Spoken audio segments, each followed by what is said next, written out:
The long-term effects of World War II and how do we rebuild?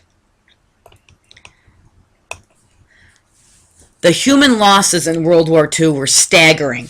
75 million people dead, 22 million in the Soviet Union alone. The Holocaust kills millions of Jews, and the atomic bomb wipes out hundreds of thousands in Japanese cities. The radiation of the two nuclear bombs causes death and deformities throughout the surrounding areas of Japan. The pictures there you can see is an extreme case of a survivor and what the burns did to him. He was a Hiroshima atomic bomb survivor. And you can see that he has been permanently scarred. He no longer has his hands, and obviously his hair and most of his face has left him. The economic losses in Europe and Asia were even more troubling. Europe was devastated by the war. It basically was a big old fat pothole, and it had to be rebuilt. Japan had two major industrial cities completely wiped out. The economies of these two war-torn countries took many years to recover, and who was there to help them the whole way? The United States.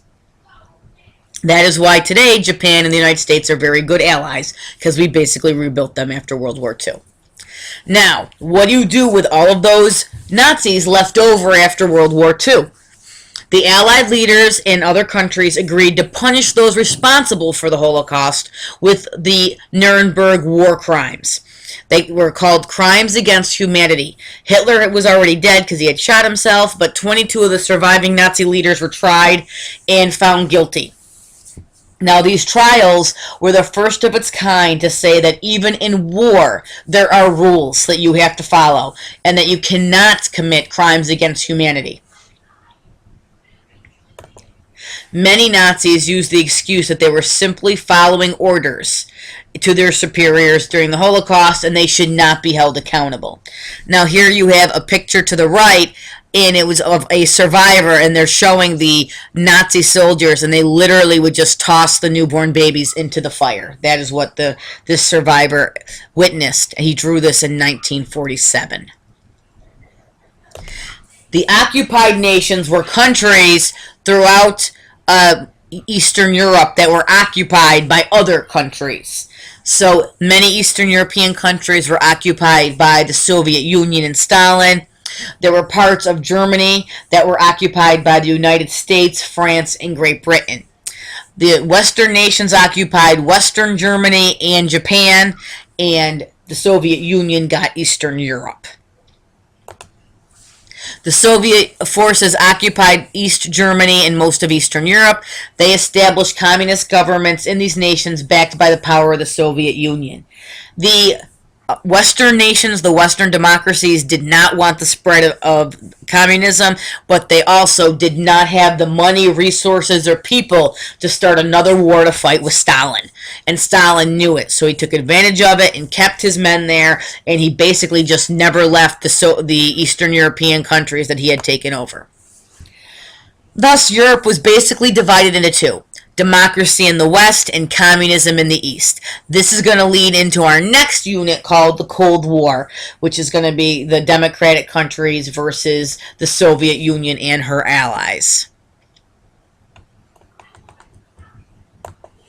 Now, after World War II, the United Nations was formed.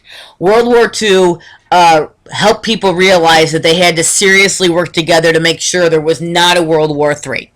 In April 1945, representatives from nations around the world met in San Francisco to establish the United Nations. This group of people are still around today. They still meet. They are a major force in the world.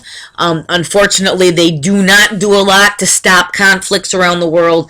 And as you'll see as we finish off this school year, there have been many more examples of genocide. There has been many more examples of conflict and useless death that the United Nations should have stepped up and stopped, but unfortunately, they didn't. The purpose of the United Nations, or the UN, is to provide a place to discuss world problems and develop solutions before going to war. The two main bodies of the UN are the General Assembly, which everyone takes a part in if they're a member of the United Nations, and the Security Council. The Security Council, it has a rotating membership, but the United States, China, Soviet Union, England, and France are always on it. And in order for the United Nations to send troops to other countries, they must all 100% agree unanimously on the Security Council to make that decision. And that's one of the big problems we have today, is that the Soviet Union and China will often work together to make sure that the UN does not get involved in world problems, because the Soviet Union and China are making money by shipping guns and weapons to those areas that are having conflict. For example, Syria and other areas in the Middle East.